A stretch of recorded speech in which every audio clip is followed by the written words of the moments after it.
I yield back. Folks, my panel, Dr. Zachary Kirk, educator and content creator out of Atlanta. Rebecca Carruthers, she is president and CEO.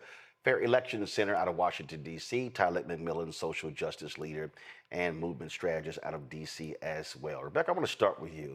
That debate that you saw right there, to me, really speaks to a very basic fundamental issue. I love how Congresswoman Stansberry just walked through by saying to Congressman Clay Higgins of Louisiana, have you ever been to a DC council meeting?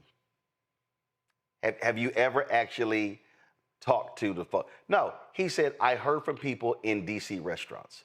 So here's a member of Congress from Louisiana who literally knows nothing about Washington, DC, who operates in this sort of safe zone of areas around the Capitol or whatever. And he's opining about the nation's capital. He's not taught, he cannot point to you on a map the high crime areas in Washington, D.C. And then when challenged about the very high crime rates in his own state, then he wants to get upset. The congressman from Louisiana said that he also listened to people out walking their dogs. And what I have to say to that is, I guess lap dogs do technically get walked too.